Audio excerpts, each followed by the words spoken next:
Today is a little bit different in that we only have Brian and Leslie. So Leslie is always a very loyal follower or at least participant in these things. So what I'm going to tell you, because we have so few, I've opened it up to where I can see everybody's face or view. Or so if you want to turn on your camera, you can, because we're going to make this just a conversation between the three of us. We're going to go through it. If y'all want to make this a one-on-one or 1-to-2 kind of thing, man, ask any questions as we're going through this. And I'm really looking forward to it because I know Leslie is two things. One, extraordinarily busy, so she may not be able to participate in this kind of venue. But two, she's also very inquisitive and asks great questions. So hopefully y'all can participate because we don't have that many people. So we're going to make this really just an interactive thing the whole way through. So feel free to turn off your mic, turn on your camera, and ask me anything in the world as we go through that. With that said, we're going to go ahead and jump in. So this is a part of our dashboard metrics, trends, and KPI series. And today we're really kind of focusing on the balance sheet. And just to start out, please look in the chat box. Go ahead and take a second and open up the chat box because I put a couple of resources in there for you already. One is a Word document that really kind of goes through the description of most of my favorite metrics, what they're supposed to tell you, and how to calculate them. Number two is a worksheet that kind of reiterates the same metrics, and then it tells you who is that metric really targeted towards, what industries, what level of your organization where these things be meaningful, whether it's sales, manufacturing, leadership, whatever it is. And then the third one is actually a worksheet where you can put in your own data and start building some of your own metrics. You could start there, and at the very end, there's a couple of things, the resources that I'll point out for you to where you can make metrics very simple. So with that said, let's jump on in. Some of these slides are the same because the message needs to be repeated each time. So for some of the new people, that's great. Leslie, you're just going to have to bear with me and hear it again. So what is the universal thing that we hear for those of us that watch the Shark Tank? Well, hey, first, Burt, are you sharing the right screen? Are y'all not seeing anything? I'm seeing Pink Floyd. Oh, no, I'm not sharing the right screen. Lola. Yeah. What would you do without me? Shrivel up and die, baby. What do you see now, Lola? Hey, now I see lessons from the tank. Oh, this is great. Perfect. Thank you for, kind of slapping me around on my own little podcast. Okay, maybe a little bit more informal than what we had planned for, but it is what it is. But, one of the universal things that we talk about at Shark Tank or on the Shark Tank show is the sharks will sit there and go, you know what? You don't know your numbers and you don't know what your numbers are telling you about your business. Now, what's really important is when they say that, frequently we're thinking about, oh, the income statement, the balance sheet.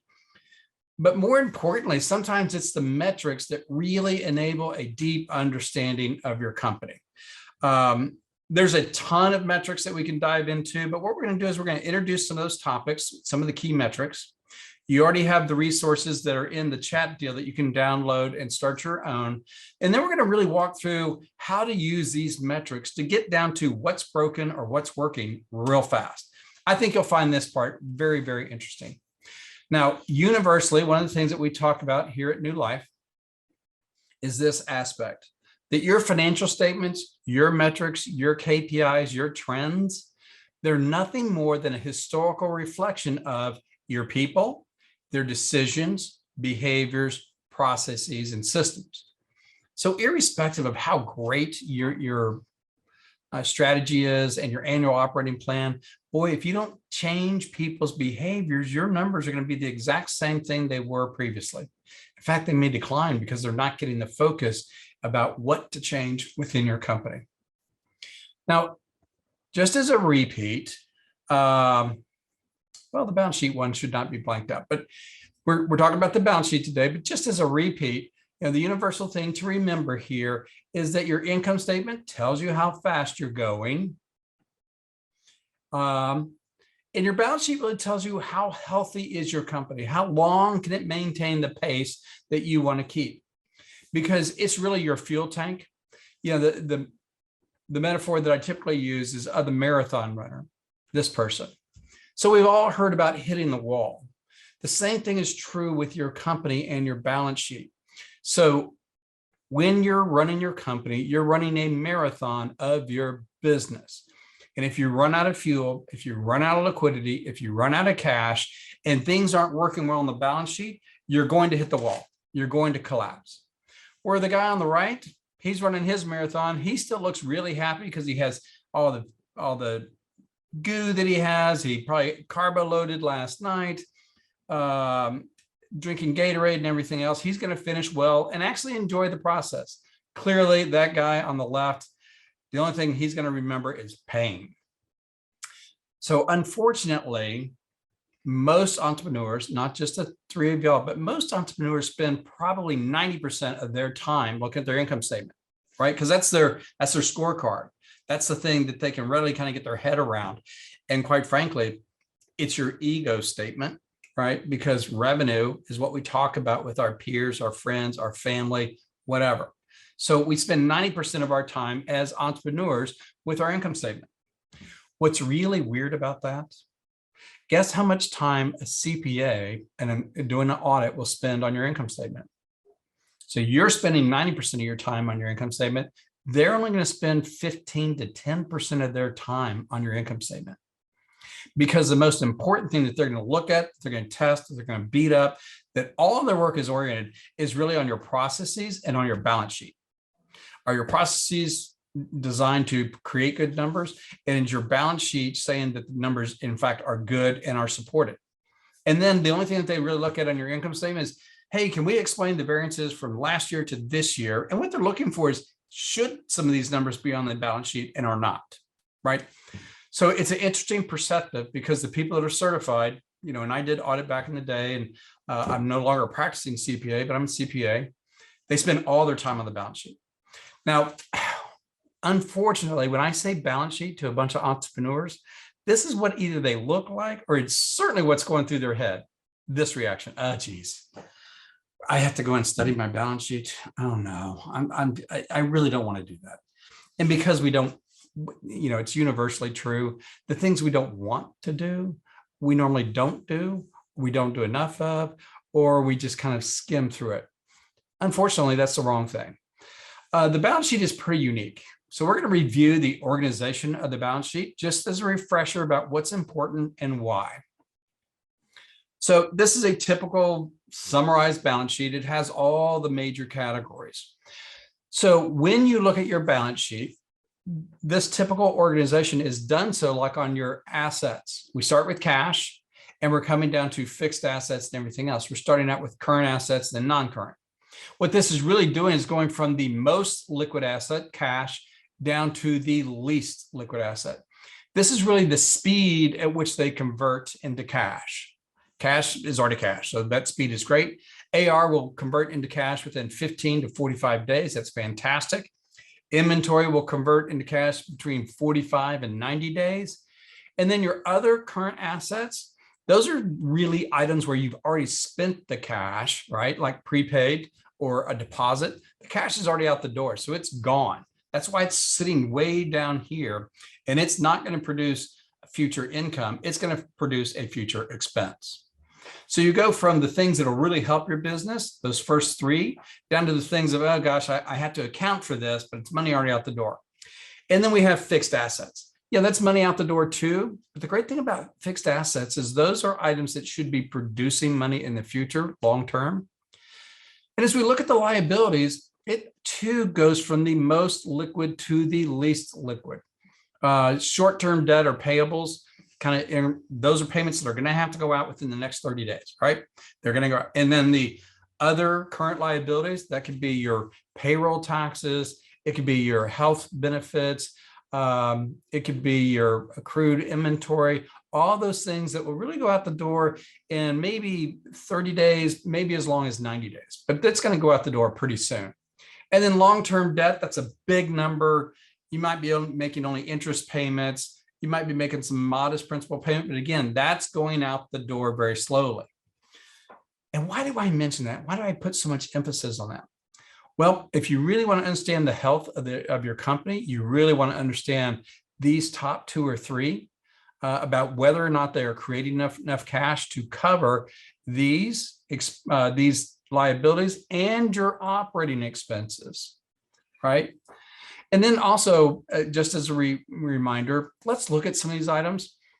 You know, when you're looking at, if you have a balance sheet that has a lot of other current assets, I call those false positives. They make you feel good because it makes it look like your assets are bigger, but they're really not valuable. It's money already spent.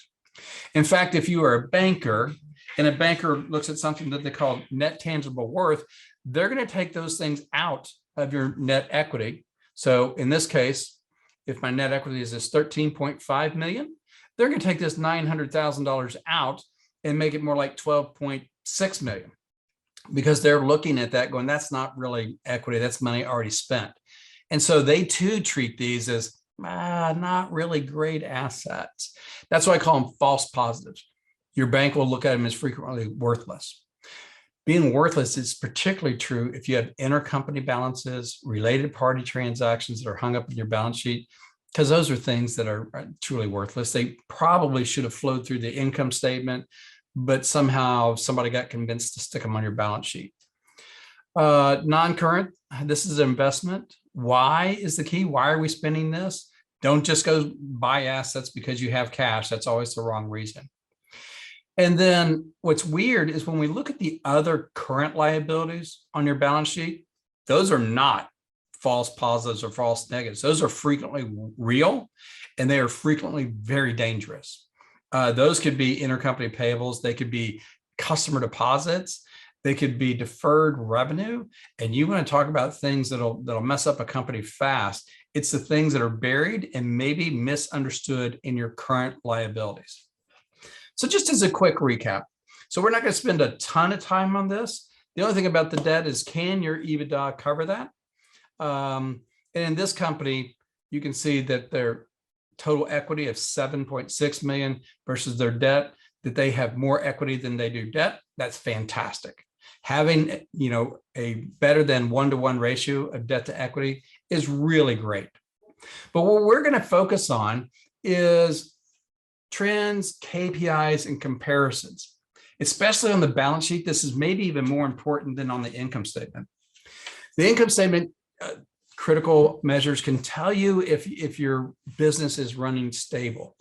But really, unless you're really good at understanding financial statements, then understanding your balance sheet is hard to do without metrics.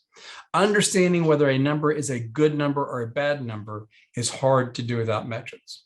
It's easy to see if it's bigger or smaller, but that doesn't really tell you if that bigness or smallness is good or bad. So let's look at one example of that. So we have accounts receivable. We had this month, we have almost $1.6 million worth of receivables. That's fantastic. And I'm gonna have to put this into, let me just do this. So last month, it was 1.3 million. Okay, well, it's gone up, you know, $200,000. Is that good or bad? We really don't know yet, right? It looks good because, oh, some of my more liquid things are bigger. But as we start looking at it, then we start doing this comparison. Okay, well, my revenue 6 months ago was 1.2 million, and now my revenue is 1 million. So it gives us a different light when we're starting to look at our AR about what's really good and what's not good, because our receivables have not gone up while our revenue is going down. And that would indicate that, whoa, we really have a problem in our receivables. But how bad is the problem? That's where some of these KPIs come in. Days outstanding, it used to be 34 days, and now it is 45 days. It's actually deteriorated by 31%, right?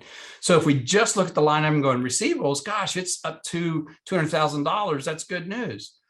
Just know that your receivables is your money stuck in somebody else's pocket. And what looking at days outstanding, this is where the KPIs get to be really very important, because what we've done here is we've connected the balance sheet to its relevant number on the income statement and now created a new measurement about whether or not it's a good number or not. This is why when you go through those resources that I put in the chat box, this is why KPIs for your balance sheet are critical. They're also very important, as we're going to look at an example here in a little bit about how to find some root cause problems very quickly, very quickly. So as we start looking at this, when you're looking at balance sheet, what I call balance sheet BS headaches, one of the quick things to look at is, do I have enough liquidity? We're going to be spending, our example here is going to be spending a lot of time on liquidity and how to find out where the liquidity became broken. And then we could look at the assets productivity. We have an example of that coming up. And then lastly, you could have some metrics, we're not going to spend any time on this, that are stuck assets or stuck numbers on your balance sheet. Here's what I mean by stuck numbers. So when you start your business, the first financial transaction you do is to put money in the bank account, and it goes cash in and equity. It's the first thing that you do. And what's the last thing that you do with your business? I'm going to take this cash out and equity goes back down to zero. Now, I always use this example because it's very important to know that everything on your balance sheet is moving in this cycle of I put cash in and ultimately cash is going to become zero. Everything should be moving on your balance sheet, everything. Even your fixed assets, they're moving, but they're moving through the accumulated depreciation. So everything is moving, right? So as you understand that, when you have stuck numbers on your balance sheet, it's bad. It's real bad. And it's real bad because those items probably should have flowed through your income statement, right? So let's say that we have some intercompany number on there that's been there for 6 months.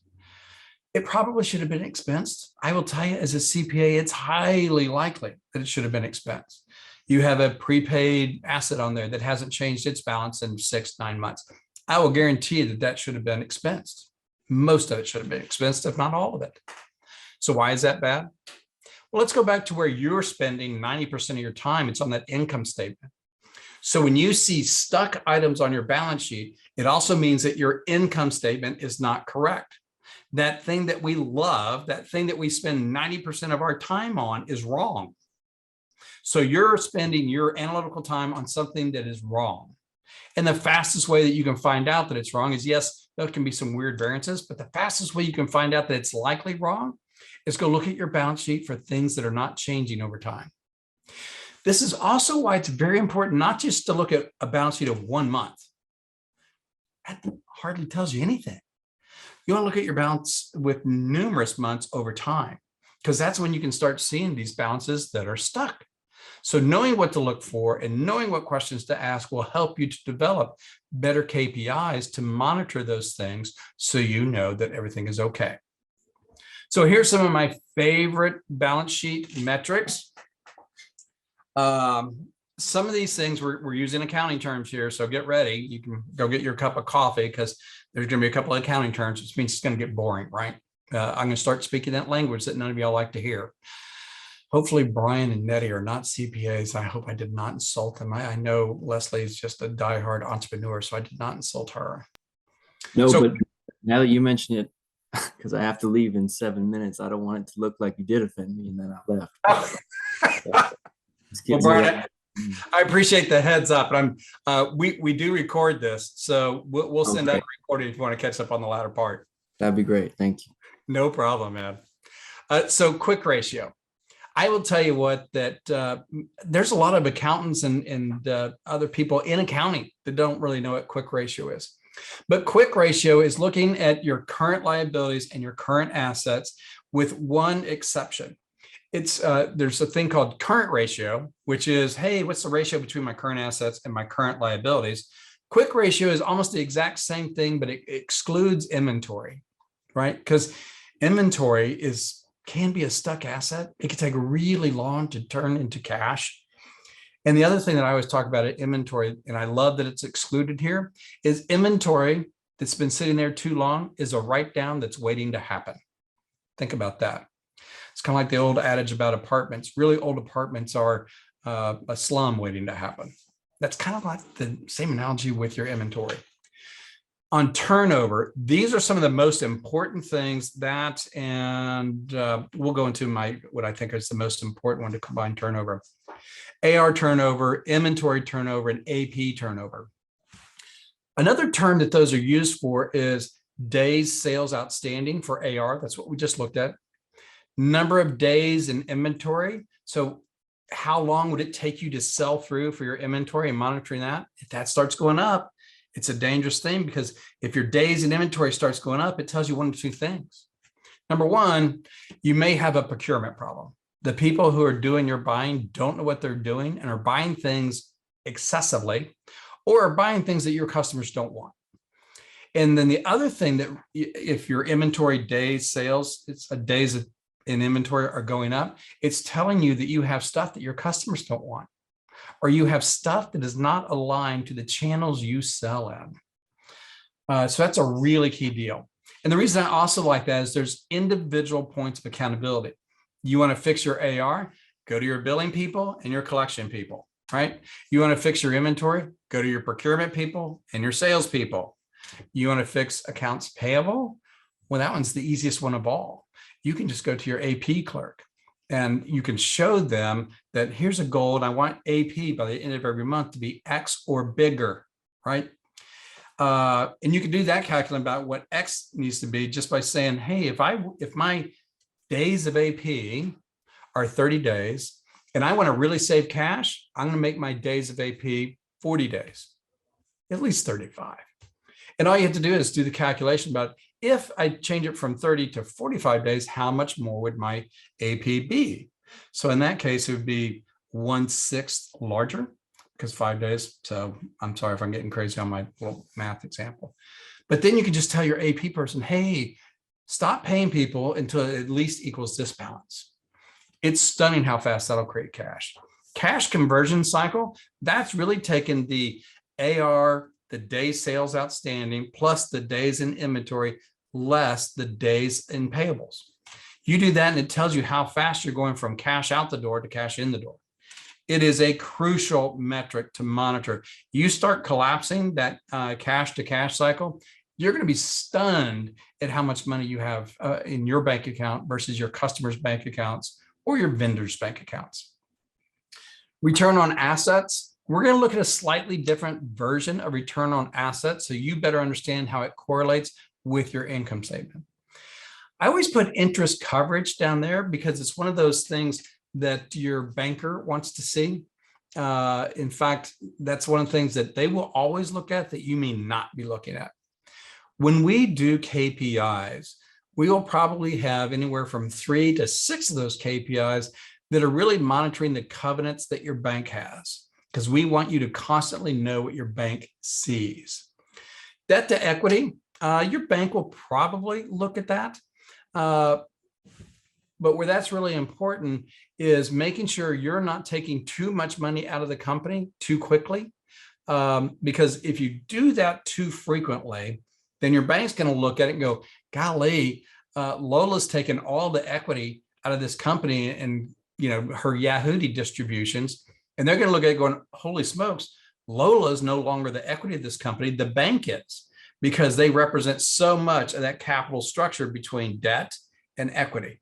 The equity goes down to this and it's all debt. And they're looking like, we're the ones that are holding the ultimate risk. And I will guarantee you, your bank does not want to be the one holding the ultimate risk. Debt capacity.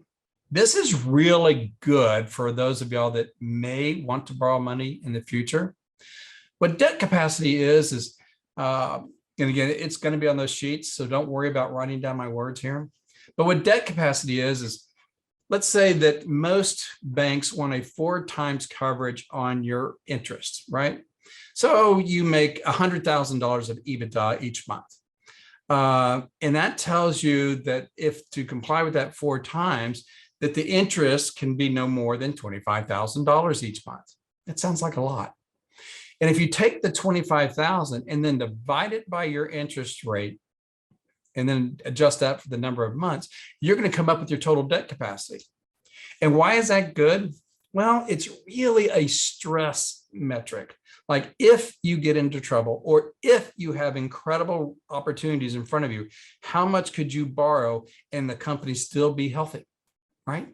So for those of y'all that are looking at, oh gosh, I need to borrow my way out of trouble, or I need to borrow my way to fund this incredible growth that I'm staring at, that's a great metric for you to be looking at. The only reason that that metric could change is once you do the calculation, and if you have debt, then you subtract your current level of debt, and it'll tell you how much more debt that you could take on and still be okay. Now, we're going to walk through a couple of samples here of some metrics. And in this case, I'm going to walk through some samples about how I would use this to find root cause problems that you may not readily see on your balance sheet unless you're looking at some of these relationships. So here we go. So in this company, we have cash conversion cycle. So you can see that the cash conversion cycle is in this dark blue, and it's going down, and it's doing quite well because it went from a high of 80 days down to a low of, what is that, 30, right around 30 days, maybe 28 days. That's fantastic. Just fantastic. Because what has happened in this company is they were really struggling on cash, Like they were constantly running out of cash. And the owners did not like borrowing money. You know, they were older owners. They were in their 60s and like, we didn't build this company to go and borrow money. We're not doing it. And so they had to really focus on their balance sheet. And the number one thing that they focused on is twofold. Number one, inventory. You can tell that they had, 4 months of inventory on hand. 4 months. That is a boatload of inventory. 60 to 70 days of inventory is normal. So they had twice as much inventory. So it's not cash in their bank that they can do things with. It's cash in their warehouse. It's collecting dust, has to be stored and moved around. But you can see once they really realized how much, and what was happening is they wanted to grow, right? The management team really wanted to grow this company. The leader, the ownership team is like, you're not borrowing money for growth because I'm not so sure you're a good steward of that cash. And so they really started managing their inventory very differently. And so going from this 120 days down to this 60 days, cut it in half, they created $2.5 million in cash in their bank account because they managed their asset differently. And this could show them that they were turning in the right direction. That's fantastic. What they also did, as you can see back here, they were paying their vendors like in 28 days, right?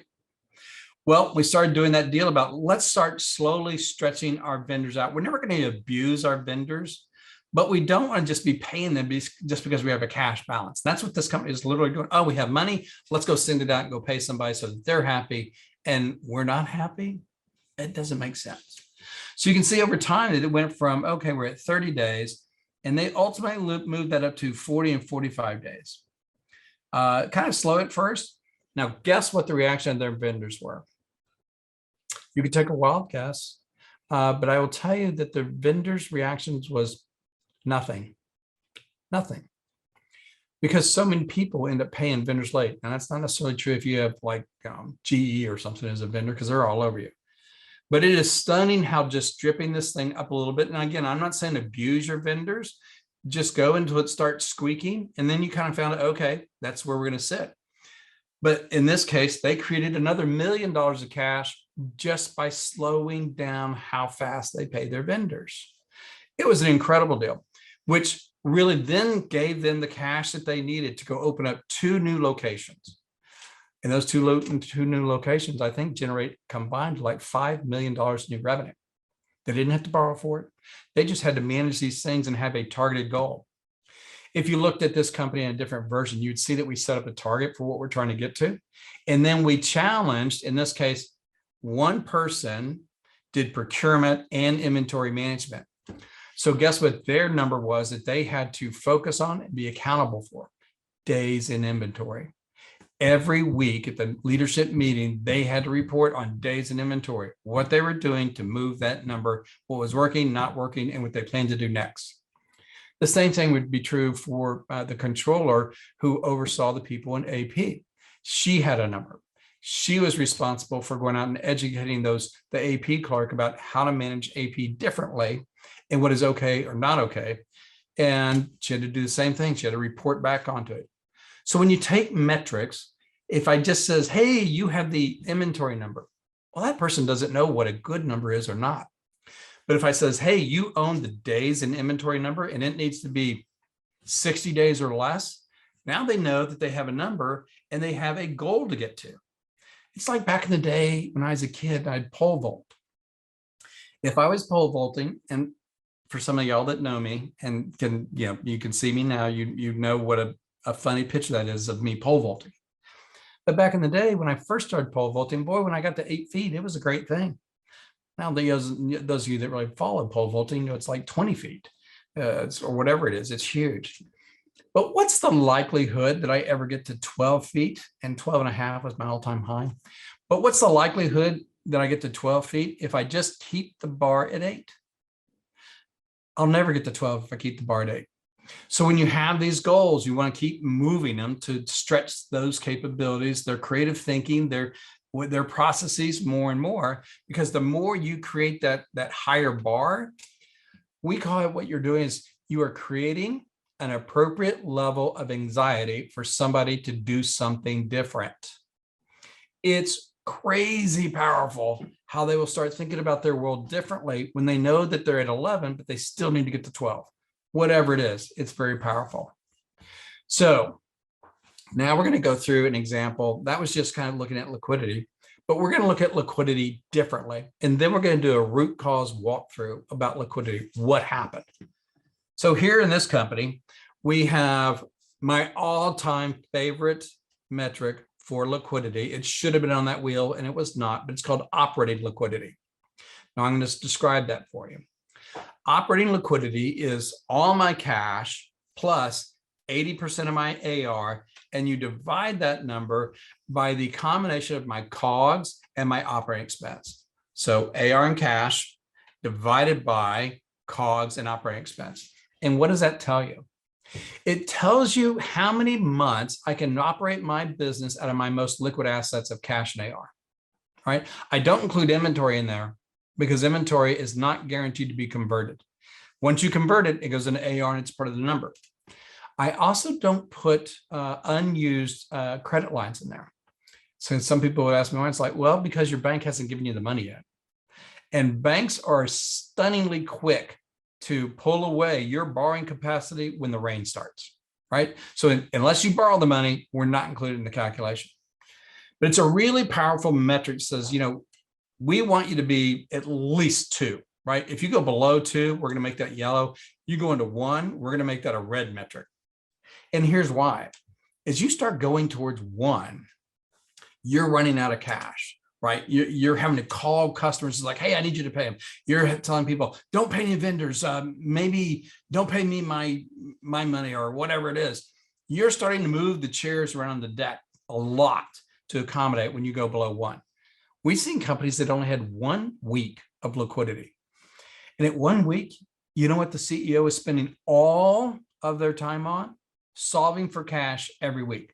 They weren't managing the business. They weren't managing the strategy. They weren't managing their customer base. They were trying to solve for cash every day. How do I get it? How do I get it? Where's enough? How do I get more? Right? So if you want to take your eyeballs off your business, let liquidity become a problem.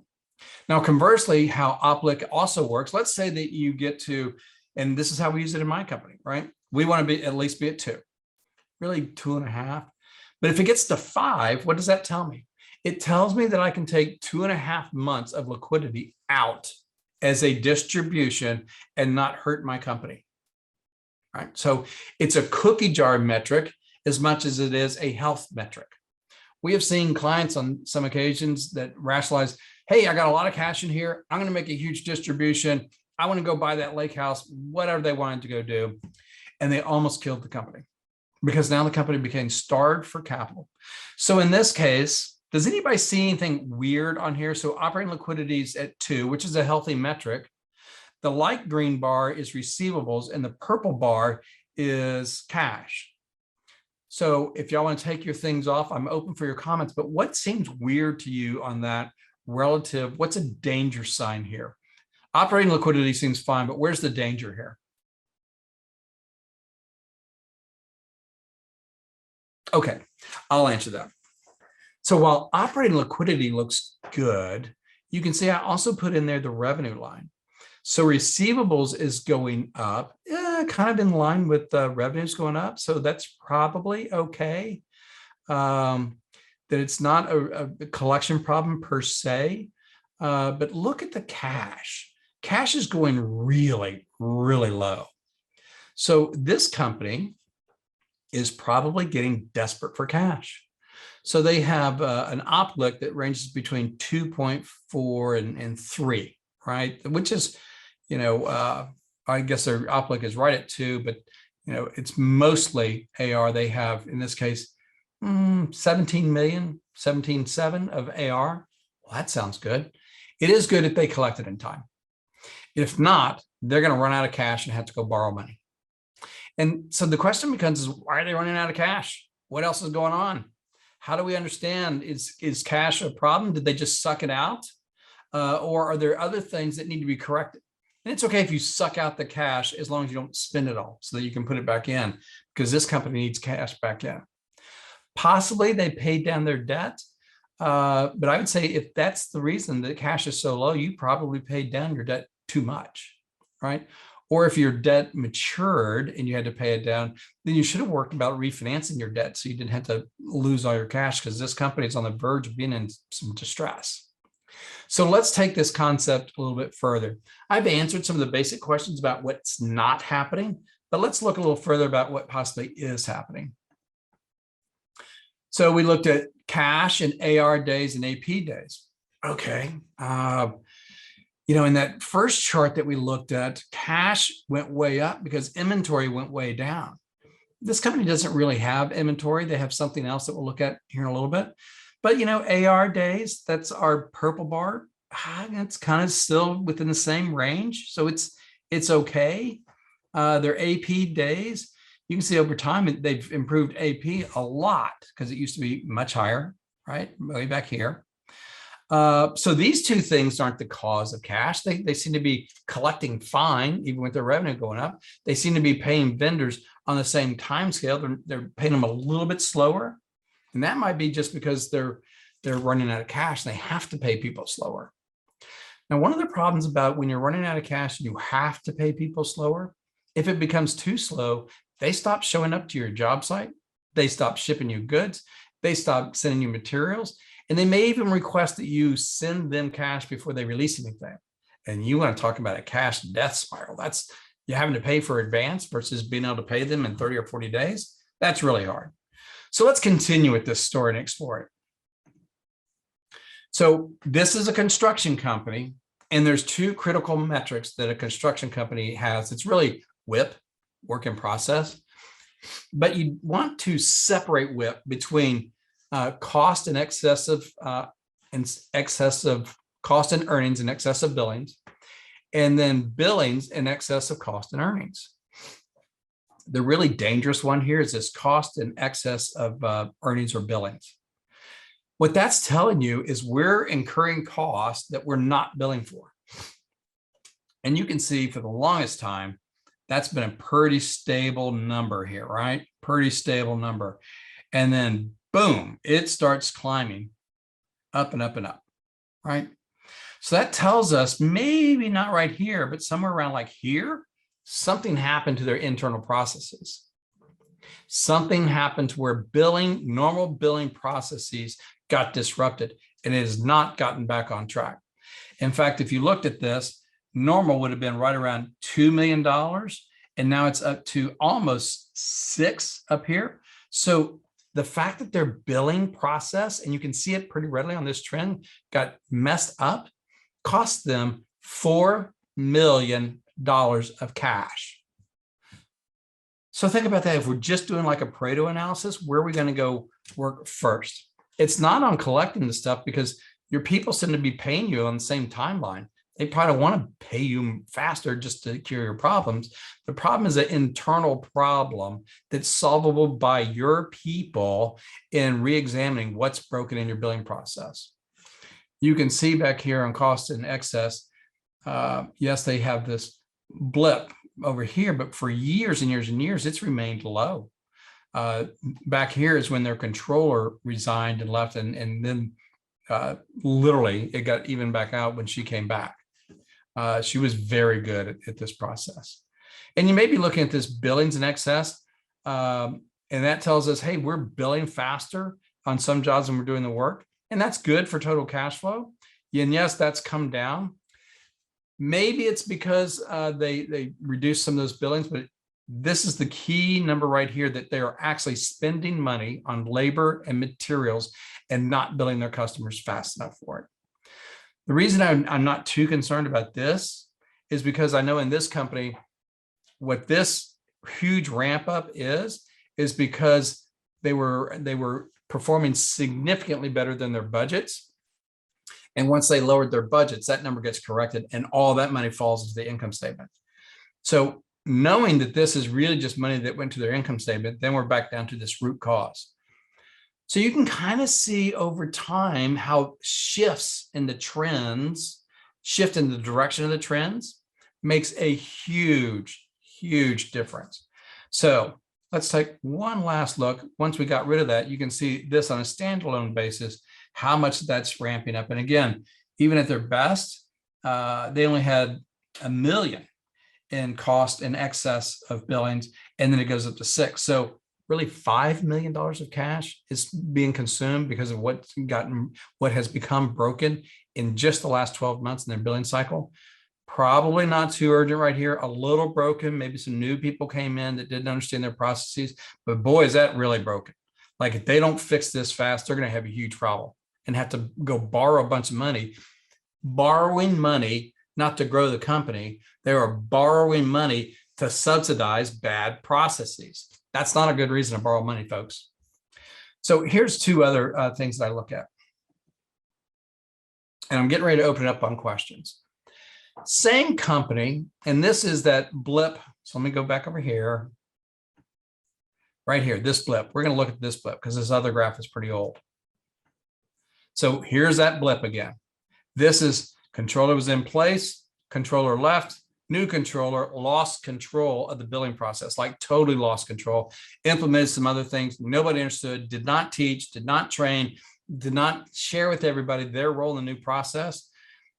They were literally had people that were refusing to come on their jobs because they'd lost control of their billings and they were out of cash. And the bank's like, I can't let you borrow any more money because you're not earning enough. Because once the people stopped showing up, all their project managers weren't spending their time about producing a great project.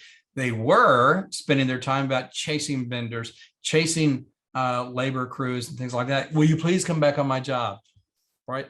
So they're having to do all that. In fact, it was chewing up 2.5 days of their week was chasing people, not building things. And then you can see this is the controller came back in. You can see she restabilized the processes. They got to being very assertive on billings again. And this was, if you look back at these long-term trends, you can see this spike up here in this billings in excess. It was a norm for them. It was a long-term norm that you can see. Ooh, back over here, yeah. Billings in excess, it's, well, maybe a little bit high, but anyways, I'll tell you that it was long-term norm. And then this graph on the left. Now we talked about your return on assets and really your turn or turnover of fixed assets. I prefer to look at it this way because my fixed assets should be driving revenue. In fact, I buy fixed assets to enable revenue. The question is have I bought too many assets to enable revenue?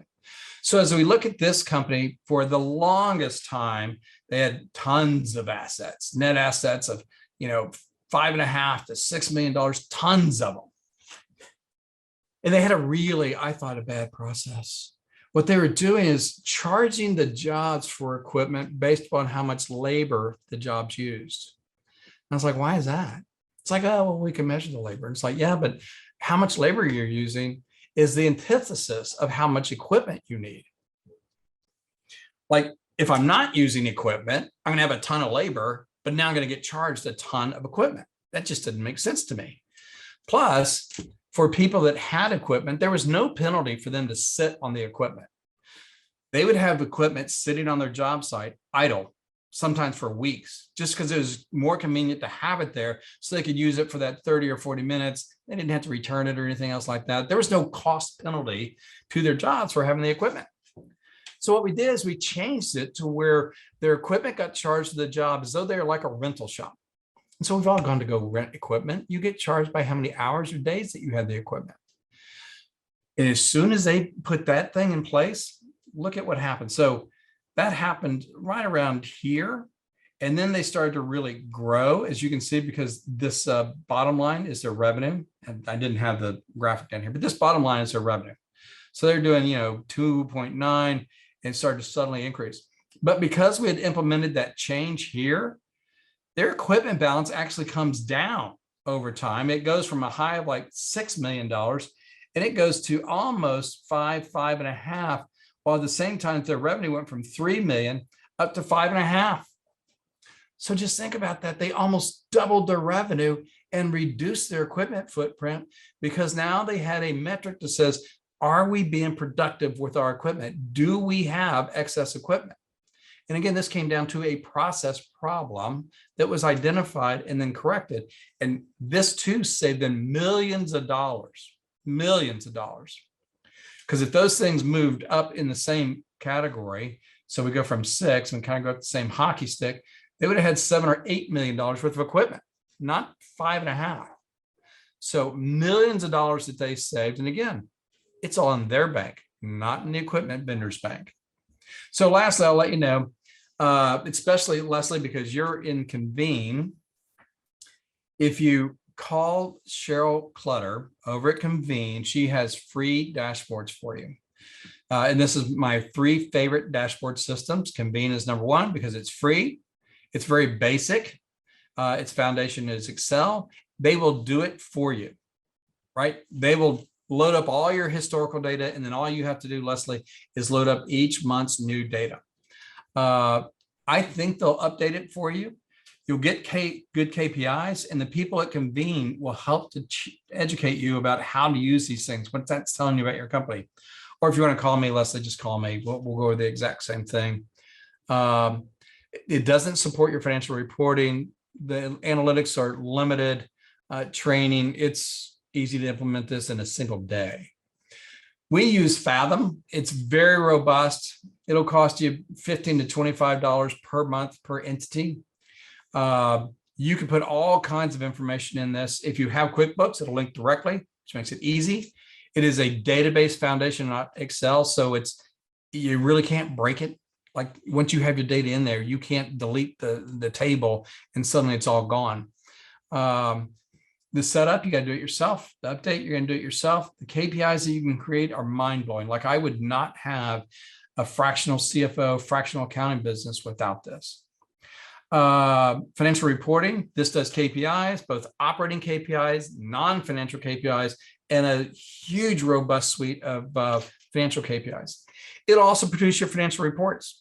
It'll do summary reports. It'll do big elaborate reports. You could automate your management reports. You can do everything in this thing. It is the greatest tool ever. It has a substantial training library of videos, maybe not the most exciting videos in the world, but they're there. And then there's another one, and I have to be perfectly honest with you, for impact data. I love this tool for a different reason. Where I have to be honest with you is I helped to create this, and I'm an investor in this company. So you can take that at face value. I'm not trying to pitch it, but here's what I like about it. Fathom, I just said, is the greatest thing since sliced bread. Impact data is also very, very good. What it does that is fantastic is it'll start doing trend analysis about your customers, your individual products, and your vendors.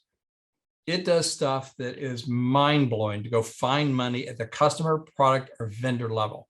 Now, you can't do that at Fathom. It just doesn't go down to that level of granularity in your data. So with that, I hope this was useful, but Samaria, Leslie, if y'all have any questions, fire away. If not, I hope you have a great weekend.